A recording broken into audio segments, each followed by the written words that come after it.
Podcast 63. Desperte. Os dias e as noites do conhecimento.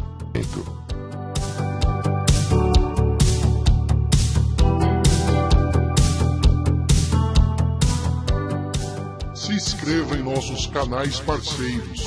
Aqui não esquecemos dos amigos. O Arauto dos Intervenientes. A Aliança e a Lei do Uno, Verdade Exposta. Canal Vírus no Sistema. Canal Recuperar. Japa Dentro e Amandinha USA. Inscreva-se já!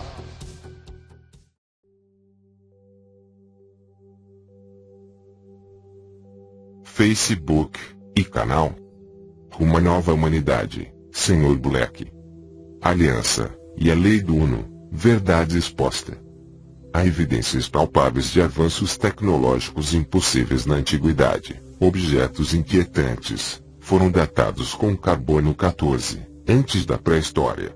Por exemplo, elementos metálicos, em tempo anterior à Idade de Ferro, complicados procedimentos cirúrgicos na Idade da Pedra, formas de iluminação artificial há mais de 4.000 anos, os extraordinários conhecimentos astronômicos e geográficos, de culturas tão antigas como os persas, os caldeus, ou os egípcios, relatos de aviação, robótica e guerras nucleares, nos antigos livros sagrados da Índia, China e Mesopotâmia, um antigo e organizado Estado socialista em tempo dos Incas, conhecimentos sobre as partículas atômicas, e a física quântica, na antiga Grécia, as inúmeras lendas sobre transmutação de metais na Idade Média, e no Renascimento, engenharia hidráulica antes da época de Cristo, pequenos artefatos mecânicos encontrados em estratos geológicos impossíveis, megaconstruções e tamanhos, cuja fabricação teria exigido tecnologia laser,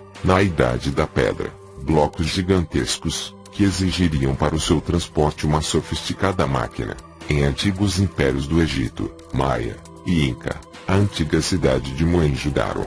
São estes alguns avanços, que se tivessem sido verdade, sugerem perguntas dilacerantes. Vinham estes conhecimentos de alguma civilização, como Atlante, ou Lemúria?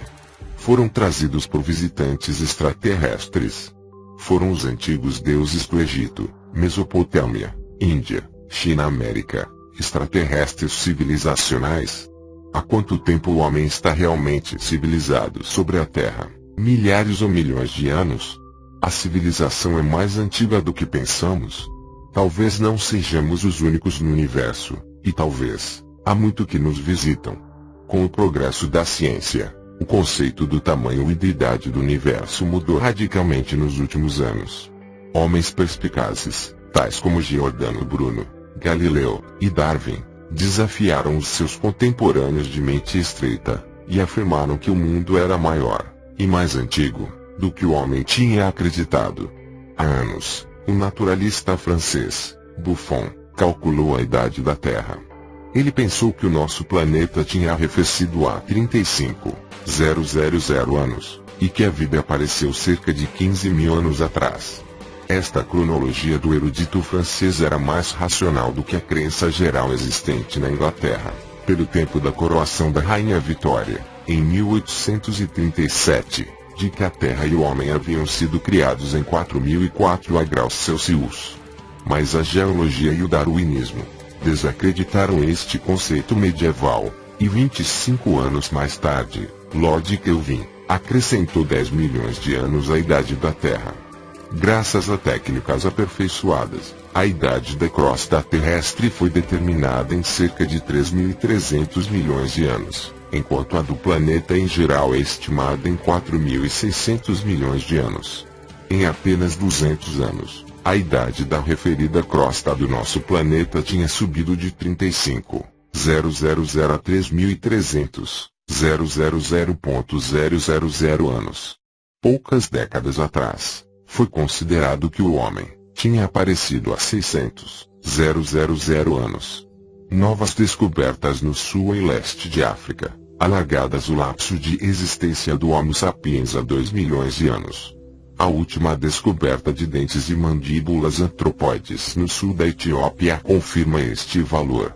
Uma tendência para atrasar a origem da civilização foi igualmente notável no campo da história. Antes de Schliemann, nenhum sábio na Europa poderia conceber que Troia tivesse existido numa época tão remota como o ano de 2800 graus Celsius. Antes das escavações de Evans em Creta, nenhum historiador teve a audácia de imaginar uma cultura creta, 2500 anos antes da nossa era. Há 4 décadas, não havia nenhum erudito no mundo que se atrevesse a admitir uma grande civilização, no Vale do Indo, contemporânea das primeiras dinastias do Egito. Quantos estudiosos havia, há um quarto de século, que aceitassem a ideia de que as civilizações da América Central tivessem tido uma existência ininterrupta durante 4.000 anos. No entanto, as ruínas da cidade de Dzibel Chatun, no Yucatán, são mudas testemunhas desta verdade. Com base nos exemplos acima referidos, deduz-se a conclusão razoável de que a origem do homem e o aparecimento da civilização poderiam ser menos recentes do que agora aceito. A grande quantidade de dados históricos demonstra a presença de uma ciência arcaica no passado. Mas quem eram os mestres dos antigos egípcios, babilônios e gregos, dos quais recebemos uma bagagem de conhecimento, através dos árabes? Pelas maravilhas da nossa tecnologia e da nossa ciência, estamos a perder contato com as pessoas de épocas primitivas a que tanto devemos. O homem é civilizado só quando se lembra do seu ontem e especula sobre seu amanhã. O verdadeiro critério do crescimento do homem é a sua capacidade de voltar ao mundo das ideias, ou seja, para apreciar a beleza, para distinguir o certo e o errado, para fazer abstrações. Até que atingiu esse nível, o homem foi apenas um elo entre os quadrúpedes e os bípedes. Nos últimos anos, a ciência tem vindo a redescobrindo mais do que descobrindo. A Babilônia, a Índia, o Egito, a Grécia e a China foram o berço da ciência. As velhas invenções foram reinventadas, as antigas experiências foram novamente inventadas, dizia Alexandre Graham Bell, inventor do telefone.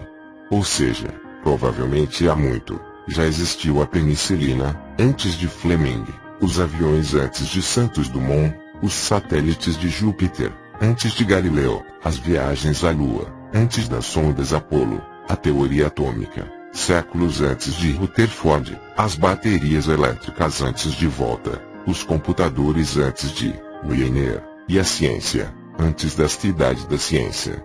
A Terra é apenas uma arca de dimensões gigantescas, e no fundo desta arca estão todos os mares e terras conhecidos pelo homem.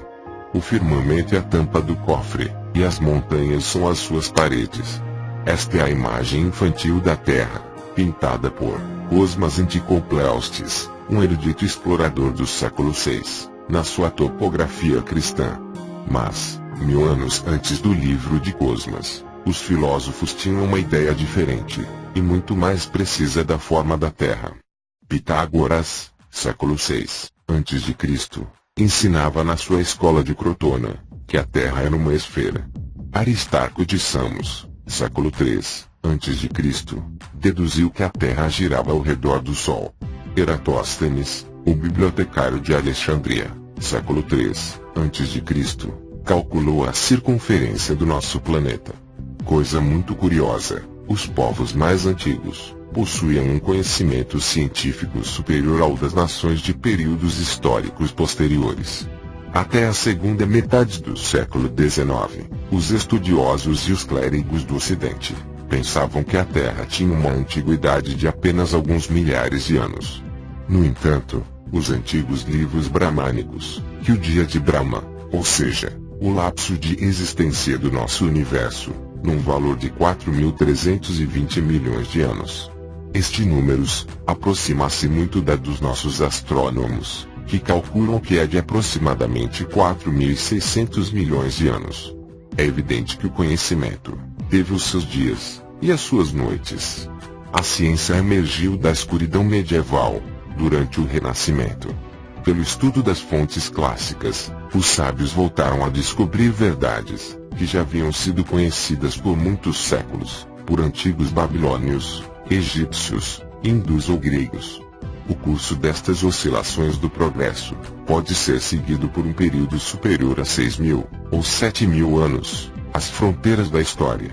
Esses altos e baixos podem ser explicados por mudanças na ideologia, por um novo sistema econômico ou político, e pelo impacto de algumas mentes prodigiosas da sociedade.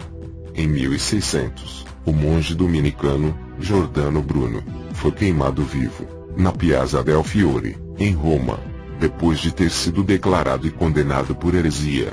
Num dos seus livros, previa que no universo, há um número infinito de sóis e de planetas que giram à volta deles. Alguns destes mundos, dizia, podem estar povoados. Esta brilhante especulação de Bruno, embora adiantada em 400 anos à nossa era, tinha realmente uma antiguidade de 2.000 anos, pois os velhos filósofos gregos já haviam acreditado na pluralidade de mundos habitados. Anaxímenes dizia ao desiludido Alexandre o Grande que este tinha conquistado apenas uma terra, enquanto havia muitas outras no espaço infinito. No século III, antes da nossa era, Metrodoro não acreditava que a nossa Terra fosse o único planeta povoado. Anaxágoras, século V, a.C., escreveu sobre outras terras do universo. Os europeus não tinham nenhum conceito sobre 1 milhão em matemática. No entanto, os antigos hindus, babilônios e egípcios usavam hieróglifos para representar 1 milhão e manipulavam números astronômicos nos seus documentos. Os egípcios tinham um símbolo adequado para 1 milhão, um homem espantado com as mãos levantadas. As cidades medievais da França, Alemanha, Inglaterra e outros países eram geralmente construídas aleatoriamente, sem qualquer planeamento. Suas ruas, estreitas, eram irregulares, sem nenhuma facilidade para evacuação dos lixos. Devido às condições insanas, as epidemias devastaram estas cheias cidades. No entanto, cerca de 2500 a.C., as cidades de Mohenjo-Daro e Harappa, situadas no que é atualmente o Paquistão, estavam tão cuidadosamente planejadas como Paris ou Washington. Estava previsto uma provisão eficiente de água, esgotos e lixeiras. Além de haver piscinas públicas para a natação, muitos lares possuíam casas de banho privadas. Antes do final do século XVI, os europeus não tinham colheres ou garfos nas suas mesas, usavam apenas facas e dedos. No entanto, os povos da América Central dispunham de tais utensílios 1000 anos antes da aparição de Cortés. Na verdade, os antigos egípcios tinham já usado colheres, em uma época ainda mais adiantada, no ano 333 a.C. Este detalhe histórico, para a vergonha dos europeus, coloca as coisas na perspectiva certa. Os astecas viviam já na Idade de Ouro, quando os conquistadores invadiram o México. Montezuma caminhava realmente sobre ouro, já que suas sandálias tinham solas de ouro flexível. Havia também uma cidade dourada, na terra dos Incas. Quando chegaram os espanhóis, os templos de Pachacamac, perto de Lima, estavam enfeitados com pregos de ouro, cujo peso atingia 1 tonelada. Também havia uma cidade da prata, no Peru em tempos de Pizarro. Os soldados deste combinou os cavalos com ferraduras de prata. A expansão da Europa foi conseguida à custa das raças da Idade de Ouro das Américas. Em 1492, quando Colombo iniciou a sua viagem ao Novo Mundo, a quantidade total de ouro existente na Europa naquele tempo era de poucas toneladas. Após os saques dos impérios do México e do Peru, as reservas da Europa aumentaram 8 vezes, apenas 100 anos mais tarde. Mas existiu uma idade de ouro da ciência. Se os sacerdotes do Peru, do México, da Índia, do Egito da Babilônia e da China e os sábios da Grécia, em manter sua memória. A nossa ciência só tem aperfeiçoado velhas ideias. Passo a passo, provou-se que o mundo é mais antigo e mais vasto do que se pensava ser, apenas algumas gerações. Nos últimos anos, as fronteiras do universo foram muito alargadas. Nas flutuações do conhecimento científico, que ocorreram no decurso das idades, manifesta-se um fato curioso: a posse de uma informação que não poderia ter sido obtida sem instrumentos adequados. Ocasionalmente, o conhecimento surgiu como se não procedesse de nenhuma parte. Estes problemas exigem uma abordagem objetiva. A falta de provas é um dos maiores obstáculos que o historiador enfrentou. Se as bibliotecas não tivessem sido queimadas na antiguidade, a história não teria tantas páginas perdidas. Sem estas lacunas, o passado de muitas civilizações primitivas poderia ser considerado numa perspectiva diferente. A famosa coleção de Pisístrato, em Atenas, século VI a.C., foi saqueada. Felizmente, os poemas de Homero, editados pelas personas cultas, que havia entre a aristocracia grega, de uma forma ou de outra, conseguiram sobreviver. Os papiros da biblioteca do Templo de Ptah, em Memphis, foram completamente destruídos. A mesma sorte correu à biblioteca de Pérgamo, na Ásia Menor, biblioteca que continha 200.000 volumes. A cidade de Cartago, arrasada pelos romanos, em um incêndio que durou 146 dias, no ano 146 a.C., tinha fama de possuir uma biblioteca com 500.000 de volumes. Mas a maior injúria feita à história foi a queima da biblioteca de Alexandria, durante a campanha sinistra, no Egito de Júlio César, em que se perderam irremediavelmente 700.000 evidentes pergaminhos. O Bruchion continha 400.000 livros, e o Serapeum, 300.000. Existia um catálogo completo, de autores em 120 volumes, incluindo uma breve biografia de cada autor. A Biblioteca de Alexandria era também uma universidade e um instituto de investigação. A universidade tinha faculdades de medicina, matemática, astronomia, literatura e outras disciplinas. Um laboratório químico, um observatório astronômico, uma sala anatômica para operações e dissecações, e um jardim botânico e zoológico, eram algumas das facilidades desta instituição educativa, onde estudavam 14.000 alunos, que preparavam os fundamentos da ciência moderna. O conquistador romano foi também responsável pela perda de milhões de rolos do Colégio Druida Bibractis, no que atualmente é Autun, França. Muitos tratados de filosofia, medicina, astronomia e outras ciências desapareceram. O destino das bibliotecas não foi melhor na Ásia, pois o imperador Tsin Shi Huangdi proclamou um edito, pelo qual foram queimados inúmeros livros na China no ano 213 a.C. Leon Isauro foi outro inimigo da cultura, que incendiou 300.000 livros em Constantinopla no século VIII. O número de manuscritos destruídos pela Inquisição nos carros de fé na Idade Média não pode ser calculado facilmente.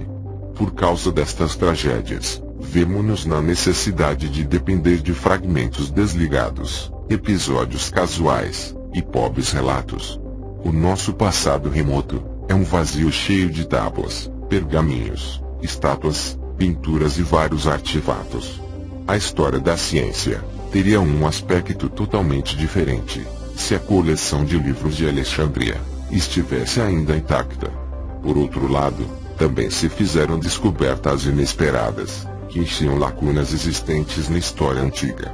Há cerca de anos, o grande egiptólogo francês, Champollion, visitou o Museu de Turim, e numa espécie de armazém, encontrou com uma caixa, contendo pedaços de papiro. Champollion começou a juntar as peças, como se fosse um quebra-cabeça. Estes escombros inúteis acabaram por ser a única lista existente no mundo das dinastias egípcias, com os nomes dos faraós e as datas de seus reinados. Era uma revelação.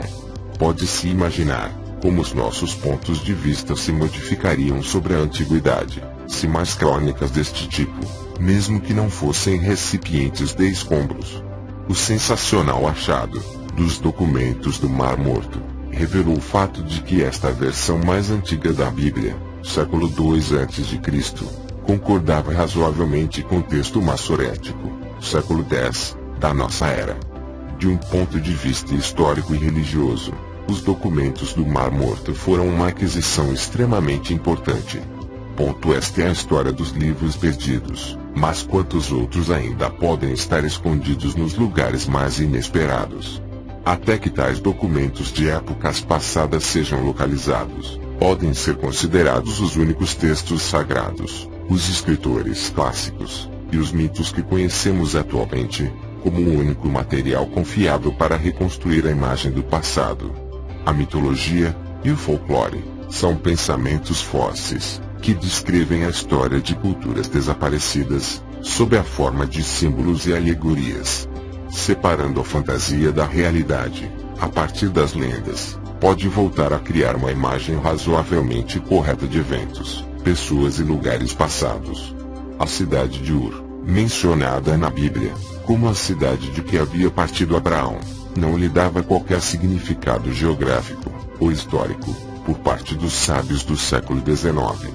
Realmente, até recentemente, poucos historiadores consideraram seriamente a Bíblia como fonte de dados históricos. Mas, depois de Sir Leonard Orey ter descoberto a antiga cidade de Ur, na Mesopotâmia, a situação começou a mudar. Há 100 anos, nenhum erudito considerava a Ilíada, ou a Odisseia de Homer, como uma história. Mas Henry Schliemann acreditou nelas, e descobriu a lendária cidade de Troia. Depois, seguiu a rota de volta ao lar de Ulisses, e cavou as grutas de Micenas, em busca dos despojos que os gregos capturaram em Troia. Leu na Ilíada a descrição de uma copa decorada com pombos, que havia usado Ulisses. Num poço profundo, encontrou Schliemann aquela taça, que tinha uma antiguidade de 3.600 anos. Assim, as lendas podem ser interpretadas como histórias fantasiosas, ou como eventos reais. Assim, por exemplo, a lenda da deusa Deméter, que geralmente é representada com uma foice e umas de trigo, descreve a introdução do trigo na Grécia, país onde até então existiam apenas feijões, sementes de papoula e bolotas. A deusa ensinou a Triptólemo a arte da agricultura, e então ele viajou através da Grécia, ensinando as pessoas sobre o modo de cultivar o trigo e cozer o pão.